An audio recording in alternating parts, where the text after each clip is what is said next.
వాళ్ళని అభినందించడానికి వెళ్తున్నాం. వాళ్ళ ప్రేమ మన మీద అంటే మన పార్టీ మీద, ఈ కూటమి మీద చిరకాలం ఉండాలని వాళ్ళని కోరటం కోసం మనం వెళ్తున్నాం. అంతేగాని అక్కడ తొడగొట్టడానికో, మీసం తిప్పడానికో, లేకుంటే ఇంకో రకంగా మాట్లాడటానికి కాదు అని చెప్పి కూడా మీ అందరికీ నేను విజ్ఞప్తి చేస్తున్నా. ఒక బంధువుల ఇంటికి వెళ్ళినట్టుగా వెళ్తున్నాం, వాళ్ళ బంధువులుగా చూడటానికి వెళ్తున్నాం. మీరు ఒక చిన్న తప్పిదం చేయటం వల్ల, వాళ్ళని నమ్మకం వల్ల మీకు ఇటువంటి చెడ్డ పేరు కొంచెం వచ్చిందని అనుకుంటున్నారేమో. ఏమీ కాదు. మనందరం కలిసి రాష్ట్ర అభివృద్ధికి, రాష్ట్ర సర్వతోముఖాభివృద్ధికి, మన రాష్ట్రాన్ని అభివృద్ధి పథంలో నడిపించడానికి మేము ముందుకు వస్తున్నాం.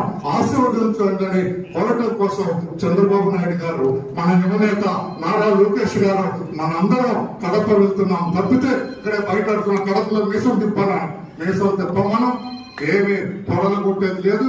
అందరూ ఒకటని బాయిలాగా చెప్పడానికి, వాళ్ళ కృతజ్ఞతలు చెప్పడానికి మనం కడప వెళ్తున్నామని చెప్పి కూడా మీ అందరికీ నేను విజ్ఞప్తి చేస్తూ ఉన్నా.